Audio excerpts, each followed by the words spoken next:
Keraton Ngayogyakarta Hadiningrat sebagai simbol peradaban masyarakat Yogyakarta telah mewariskan tradisi, budaya, seni, dan pengetahuan yang menginspirasi kehidupan masyarakat Yogyakarta yang heterogen, sehingga dapat hidup berdampingan dalam keberagaman. Malioboro sebagai ikon Yogyakarta kini nampak lebih ramah, sehingga wisatawan semakin betah menikmati pesonanya. Berbagai fasilitas publik, karya seni, elemen eksterior, dan fasilitas untuk difabel menambah cita rasa estetika Malioboro. Dinas Pekerjaan Umum, Perumahan dan Energi Sumber Daya Mineral DIY ini adalah kepanjangan tangan dari pemerintah DIY ini yang mempunyai tugas di bidang 3 urusan, yaitu urusan pekerjaan umum, urusan perumahan, dan urusan energi sumber daya mineral. 3 urusan ini tidak bisa lepas dari visi jangka panjang pemerintah daerah DIY, yaitu menjadikan daerah istimewa Yogyakarta ini sebagai pusat budaya, pusat wisata, dan pendidikan terkemuka di Asia Tenggara. Jadi, tugas kami Dinas PUPSDM ini tentunya mendukung 3 pilar dari visi Pemda DIY tersebut. Sejalan dengan urusan tadi, pekerjaan umum ini menangani infrastruktur yang terkait dengan bina marga atau jalan dan jembatan, sumber daya air, dan juga keciptakaryaan atau lebih dekat ke pelayanan dasar masyarakat. Tugu hingga 0 km. Dari tahun ke tahun akan dikembangkan menjadi objek pariwisata bernuansa modern namun tetap mempertahankan kearifan lokal. Tugas dan tanggung jawab bidang cipta karya antara lain adalah memfasilitasi perumahan dan permukiman, kemudian penyediaan air minum, penyediaan sanitasi. Sanitasi ada 3 sektor, yaitu sektor limbah, sampah, dan drainase. Kemudian penataan bangunan dan gedung negara. Khusus untuk 2017 ini, bidang cipta karya mengerjakan yang pertama adalah melalui dana istimewa, yaitu penataan dan revitalisasi kawasan Sumbu Filosofi. Kemudian diawali di depan Hotel Garuda ini sampai dengan titik 0.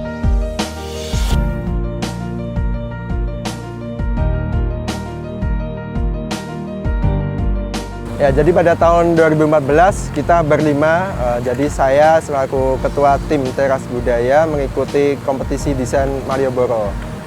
Kemudian dari kita berlima kita memenangkan sayembara tersebut dan kemudian kita diminta tolong oleh PU selaku penyelenggara untuk membuat namanya adalah Grand Design. Dan pada tahun 2016 akhirnya dimulailah pelaksanaan pembangunan Malioboro.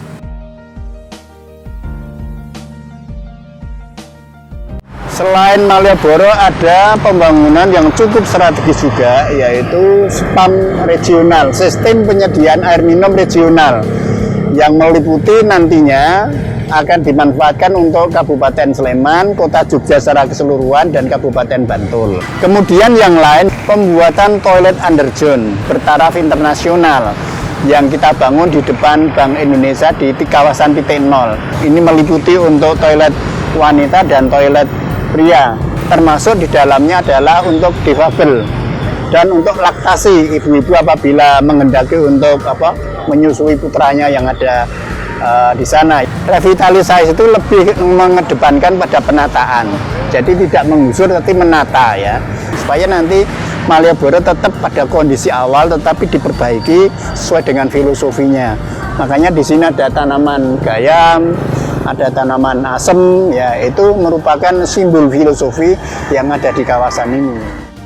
Dulu kan ini penuh dengan parkir roda 2. Nah, kebijakan pemerintah daerah DIY karena ini merupakan pendestrian, sehingga nanti diharapkan supaya rapi, tertata dengan baik, sehingga dibuatkanlah tempat parkir Abu Bakar Ali di utara Hotel Garuda ini.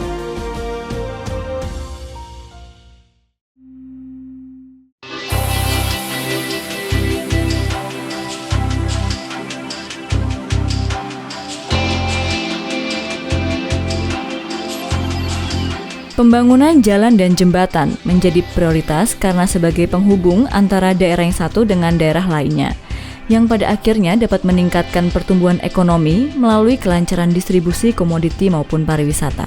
Pembangunan jalan dan jembatan Lebah Abang ini masih dalam tahap awal ya. Karena jembatan Lebah Abang 90 meter panjangnya, kemudian baru dibangun jalannya di Kabupaten Sleman 1 km, kemudian di Kabupaten Gunung Kidul sepanjang 2 km, tentunya agar berfungsi secara penuh sebagai jalan alternatif, Jalan Jogja Wonosari masih perlu dibangun. Biyen liwatang jembar gantung niku kula wedi goyang-goyang ngoten dekne niku kawate niku ubah ngoten lho. Kula wedi. Nek liwat nek kula merem, mengke nek Dugi Kidul melek nek pun kliwat jembatan gantung ngoten lho.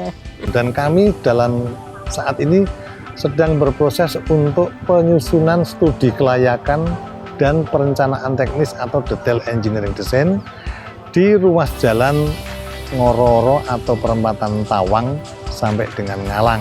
Saiki jembatane wis apik, mboten wedi. Kendel ya niki. Dibangun pemerintah sakniki apik. Peresmian jembatan Sembada Handayani sudah selesai dilaksanakan, sudah diresmikan oleh Bapak Gubernur DIY, dihadiri oleh Pak Bupati Sleman juga, Ibu Bupati Gunung Kidul, dan insya Allah ke depan akan dilanjutkan program pembangunan jalan jembatan bukan hanya di sekitar jembatan Sembada Handayani, nantinya akan terhubung antara Prambanan, Gayambarjo, kemudian Tawang, Ngalang, Gading. Insya Allah ke depan berikut dan semuanya lalu lintas dari Jogja, dari Sleman menuju Wonosari Gunung Kidul, insya Allah nanti ke depannya dapat terselesaikan.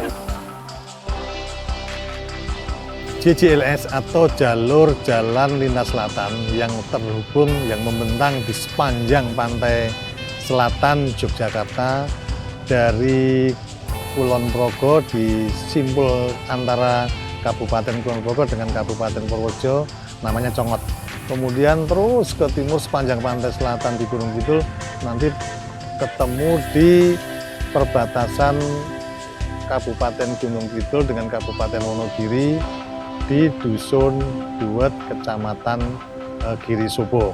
Jalur Jalan Lintas Selatan atau JJLS panjangnya 116 km dilaksanakan melalui kegiatan bersama antara pemerintah pusat, dalam hal ini Kementerian Pekerjaan Umum, dengan pemerintah daerah istimewa Jakarta. Flyover Jombor dan underpass Jombor ini dibangun adalah untuk mengurai kepadatan lalu lintas dan secara otomatis melancarkan arus lalu lintas yang menghubungkan dari Jalan Yogyakarta Sleman Tempel ke arah Magelang dengan jalan ring road daerah istimewa Yogyakarta di Simpul Jombor, baik jalan arteri utara barat maupun jalan arteri utara timur. Ruas Jalan Tegal Sari Klepu ini merupakan jalan yang statusnya provinsi. Tegal Sari Klepu berada di perbatasan antara Kabupaten Kulon Progo dengan Kabupaten Purworejo. Adapun maksud pembangunan Jalan Tegal Sari Klepu itu adalah menghubungkan kawasan strategis pariwisata Borobudur, dengan Bandara Baru Yogyakarta di Temon. Jembatan yang baik itu jembatan yang bisa menopang ya arus lalu lintas dengan aman dan nyaman, dan tentunya dilengkapi dengan bangunan pelengkap. Ya. Bangunan pelengkap itu adalah bangunan yang dapat mengalirkan air dari permukaan jalan keluar dari jembatan. Disitulah jembatan itu nanti akan menjadi awet. Pemeliharaan jembatan sendiri itu meliputi dari bangunan atas dan bangunan bawah, jalan juga. Jalan itu pemeliharaannya ada berkala, ada pemeliharaan rutin. Pemeliharaan berkala itu dilakukan bisa 5 tahun, bisa lebih ya, tergantung kondisi permukaan jalannya. Yang dilakukan dengan pelapisan ulang atau overlay ulang. Ini untuk mempertahankan umur rencana.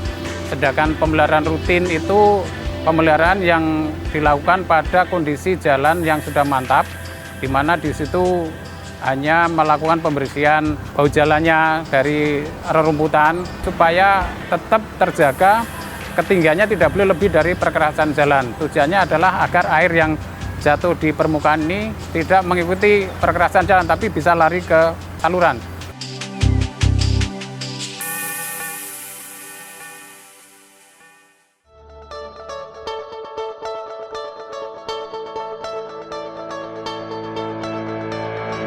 Rumah merupakan kebutuhan primer bagi setiap keluarga, maka pemerintah telah memberikan bantuan dengan merenovasi rumah tidak layak huni agar masyarakat dapat menempati di rumah yang lebih bersih dan sehat. Pembangunan rumah susun, pembangunan jalan, serta talut di Gunung Kidul menambah lingkungan menjadi bersih, hijau, dan nyaman.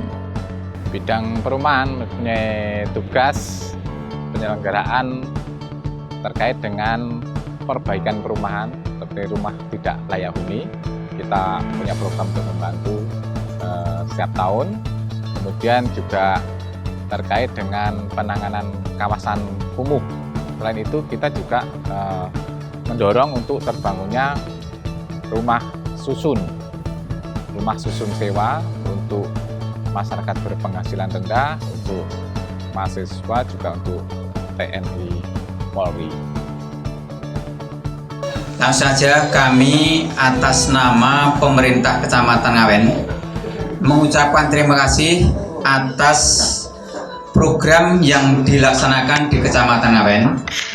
Perlu kami sampaikan bahwa untuk tahun 2017 ini program BSPS di Kecamatan Ngawen ini ada 297 KK. Kami mengharapkan pada Bapak Ibu semua untuk mengimbangi bantuan yang dari pemerintah tadi.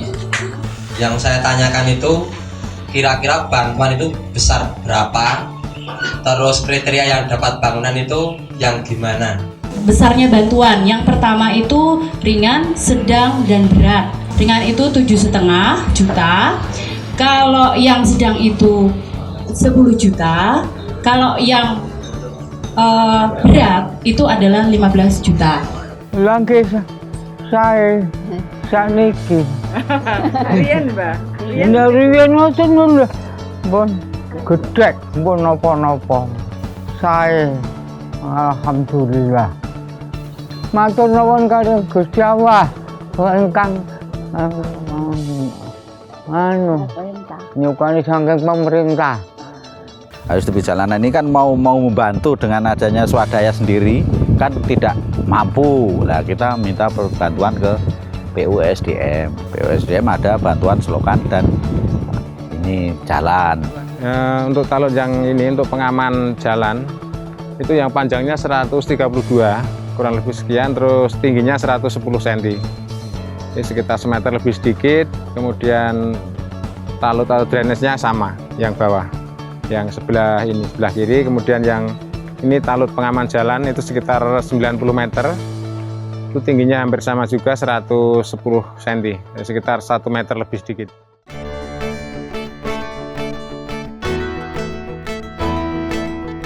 Air merupakan sumber kehidupan, seperti untuk kebutuhan rumah tangga.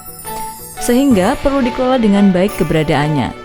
Bidang Sumber Daya Air Dinas Pekerjaan Umum Perumahan dan Energi Sumber Daya Mineral Daerah Istimewa Yogyakarta telah membangun daerah irigasi dan embung untuk meningkatkan hasil pertanian, perkebunan, dan perikanan. Dengan tata kelola yang baik, kini embung juga menjadi sarana pariwisata. Melaksanakan pengaturan, pengendalian, bimbingan, dan juga pembangunan terhadap sarpras sumber daya air. Dalam pengelolaan sumber daya air ada 3 pilar utama, yaitu yang pertama adalah konservasi atau pelestarian sumber daya air dengan adanya pembangunan embung yang fungsinya selain untuk menampung air juga untuk melestarikan sumber daya air itu sendiri. Kemudian yang kedua adalah pemanfaatan atau pendayagunaan sumber daya air. Ini kita lakukan pemanfaatannya adalah dengan irigasi, kemudian air minum, dan sebagainya. Kemudian yang terakhir, penanggulangan atau pengendalian daya rusak air. Ini terkait dengan bencana yang terjadi akibat banjir.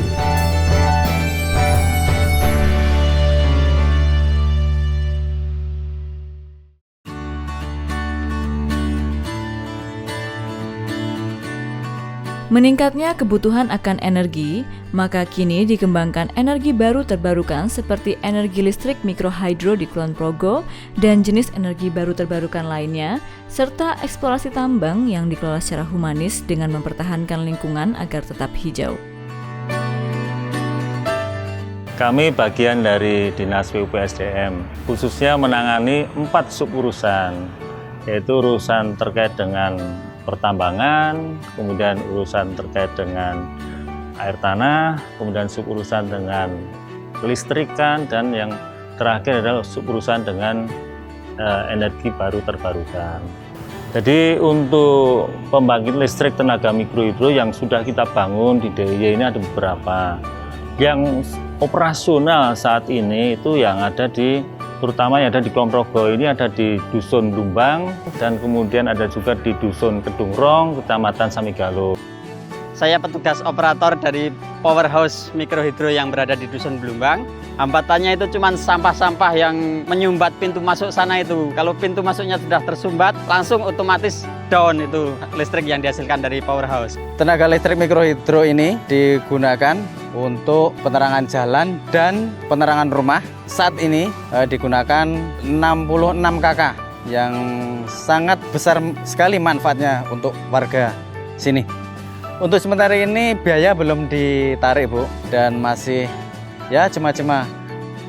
Di DIY ini kami sampaikan bahwa potensi untuk tambang ini sebenarnya tidak begitu besar karena memang wilayah DIY kan masuk kecil ya dibandingkan dengan provinsi yang lain. Jenis komoditasnya ini dibagi menjadi 3, mineral logam, mineral bukan logam, dan batuan. Saya berada di kawasan pertambangan PT Harmak Indonesia, wilayah Kulon Progo. Batu andesit pada waktu pengambilan berupa bongkahan yang membentuk kontur gunung. Ada lapisan yang namanya OB tadi itu dikupas, bentuknya batuan tersebut ngikutin kontur gunung, jadi berupa bongkahan di situ. Kita kebetulan hasil dari pengujian lab untuk derajat keausan ya sekitar 19% ya. Pemanfaatannya itu termasuk kualitas yang tinggi untuk beton K700. Kita bisa dipakai untuk patching plan ya, untuk precast, tiang listrik, untuk bikin jembatan. Pemanfaatannya seperti itu.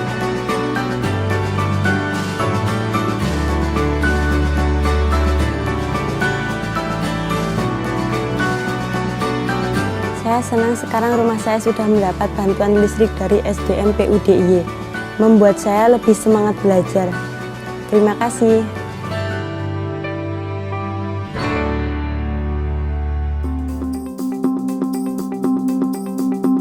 Balai Pengujian Informasi Pemukiman dan Pembangunan dan Pengembangan Jasa Konstruksi Dinas Pekerjaan Umum Perumahan dan Energi Sumber Daya Mineral Daerah Istimewa Yogyakarta kini memiliki klinik konstruksi yang diperuntukkan bagi masyarakat yang membutuhkan juga menyelenggarakan uji sertifikasi bagi para pekerja dalam bidang konstruksi. Ini laboratorium untuk uji beton. Di sini kita sudah dilengkapi dengan peralatan-peralatan uji beton yang sudah terkalibrasi dan secara rutin kita melaksanakan pemeliharaan untuk peralatannya. Ini laboratorium tanah. Di sini tempat teman-teman melaksanakan uji untuk parameter yang terkait dengan sampel-sampel tanah. Di sini ada beberapa sampel yang masuk dan teman-teman sedang mengerjakan. Nah, ini adalah lab aspal juga. Di sini ada beberapa uji yang kita laksanakan memang untuk beberapa parameter yang memerlukan kondisi yang tertentu. Jadi ini ruang harus ber-AC. Kalau di sini alat-alatnya memang harus sensitif, jadi kondisinya harus tertentu. Sekarang kita berada di lab tanah. Di sini kita memiliki peralatan dan teman kita ini sedang melakukan uji berat jenis tanah. Sertifikasi ini adalah bukti dari suatu kompetensi ditujukan kepada tenaga kerja konstruksi. Jadi semua tenaga kerja konstruksi berbagai level. Kita semuanya bisa dinyatakan kompeten, ya, sehingga pada akhirnya nanti mempunyai bukti kompetensi dalam bentuk sertifikat dan bisa bersaing dengan tamu-tamu negara di luar di Indonesia yang ada di kesepakatan MEA, ya, masyarakat ekonomi ASEAN, bahwa ini menjadi kebutuhan kita untuk bisa bersaing. Mobil training unit ini dilengkapi dengan TV plasma untuk mempresentasikan materi pelatihan seperti pembekalan, ujian teori, ujian praktek, maupun wawancara di lapangan. Perpustakaan Pusat Informasi Pengembangan Permukiman dan Bangunan dan Pengembangan Jasa Konstruksi memiliki koleksi khusus SNI berjumlah sekitar 1000 berbentuk hard copy dan soft copy yang ada di web kami.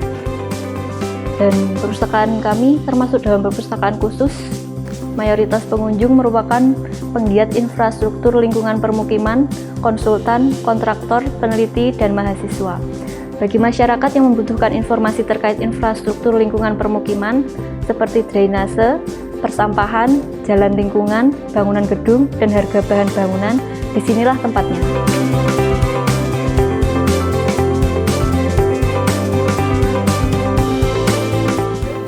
Untuk ke depan, rencana kami ke depan memang yang pertama meningkatkan kompetensi dari teman-teman laboratorium pengujian sehingga layanan yang kita berikan pada masyarakat bisa lebih akurat, lebih valid, dan bisa dipercaya.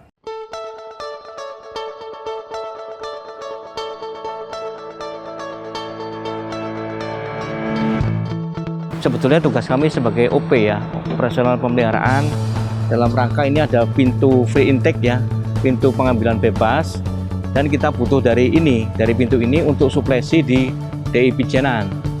Jadi selama musim kemarau, pada saat musim kemarau memang DI Pijenan akan mengalami kekurangan air yang semula suplainya adalah dari Bendung Pijenan yang ada di Sungai Bedok, tetapi karena pada saat musim kemarau kekurangan suplai air sehingga kita membutuhkan air dari free intake kami Coro.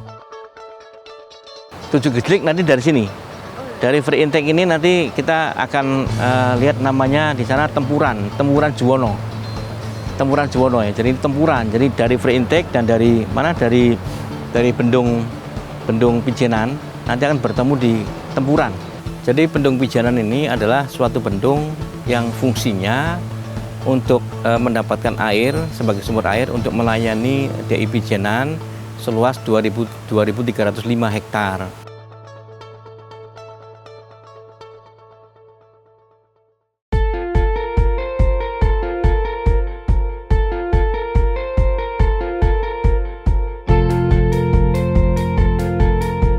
Jaringan drainase sekunder dan air limbah rumah tangga setelah diproses di Balai Pengelolaan Infrastruktur Sanitasi dan Air Minum Perkotaan, Dinas Pekerjaan Umum Perumahan dan Energi Sumber Daya Mineral Daerah Istimewa Yogyakarta, residunya dapat berfungsi sebagai kompos dan airnya disalurkan ke sungai untuk irigasi.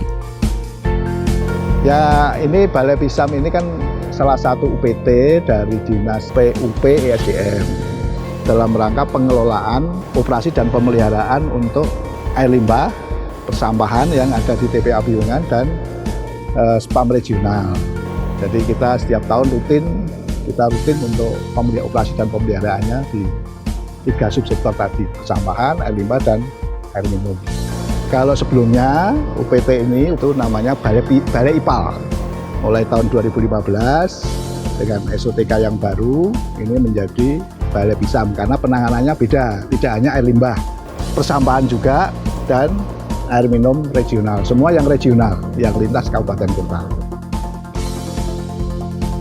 Ya, ini pertama kita mempunyai selain IPAL ini ya, ini ada 4 kolam fakultatif, 2 kolam maturasi ya, kolam pematangan, kemudian ada 1 alat yaitu SAP atau Slat Assessment Plan, SAP Huber. Ini adalah hibah dari pemerintah Jerman. Ini untuk memisahkan antara padat dan cair dari lumpur tinja yang melalui truk tangki itu. Kemudian ada IPLT 1 unit, instalasi pengolahan lumpur tinja. Ini kapasitasnya 60 meter kubik per hari. Kalau IPAL-nya ini sendiri kapasitasnya 15.500 meter kubik per hari.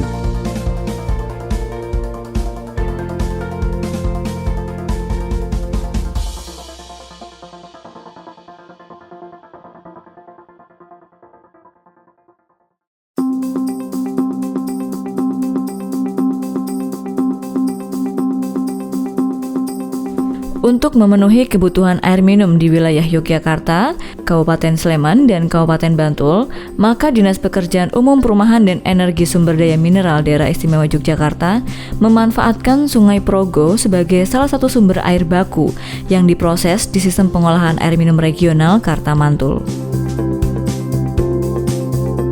Fasilitas yang ada di SPAM Regional Kartamantul terdiri kantor pengelola, intik, sedimentasi, instalasi pengolahan air, rumah dosing, rumah operator, rumah pompa dan clear well, rumah genset, serta reservoir yang ada di Guo.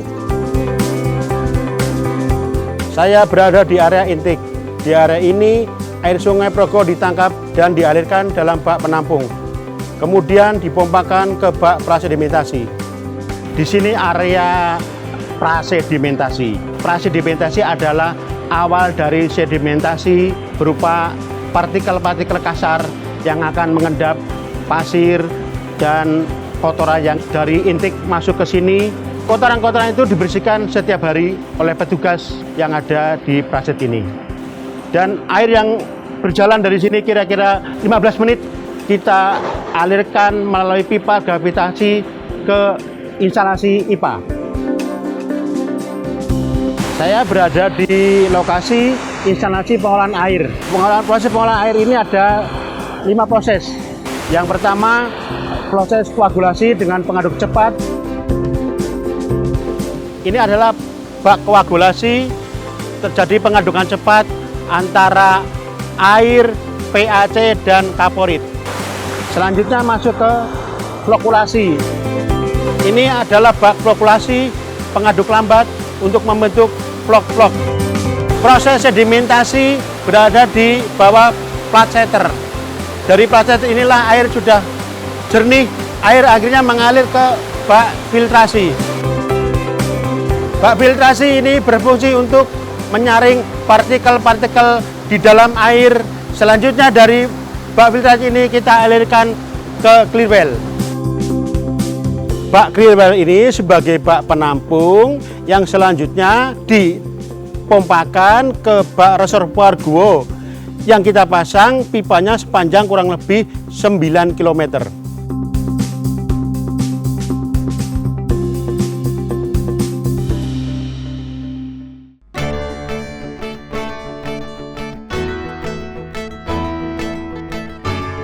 Tempat pemrosesan akhir yang berada di Kabupaten Bantul untuk menampung limbah rumah tangga dari Yogyakarta, Kabupaten Bantul, dan Kabupaten Sleman. Fasilitas yang ada di TPA itu berupa bangunan kantor, kemudian lahan sebagai badan sampah, semuanya 12,5 hektar, 10 hektar terdiri dari badan sampah yang 2,5 hektar untuk perkantoran dan bangunan infrastruktur yang lain. Kemudian ditunjang oleh alat-alat terdiri dari 4 buah bulldozer, ekskavator, ya, 1. Terus kemudian ditunjang juga alat untuk pengolah lindi, ya, itu terdiri dari 5 kolam lindi. Di sana ada alat untuk mengurai bakteri, ya, supaya tidak mengganggu lingkungan. Itu ada aerator 3 buah. Kami dari jajaran Dinas Pekerjaan Umum Perumahan dan Energi Sumber Daya Mineral Daerah Istimewa Yogyakarta siap untuk memberikan layanan kepada masyarakat dan siap untuk mengawal keistimewaan Daerah Istimewa Yogyakarta dengan bernafaskan kepada Hamemayu Hayuning Bawono dengan semangat bekerja keras, bergerak cepat, dan bertindak tepat. Kami siap membangun Jogja.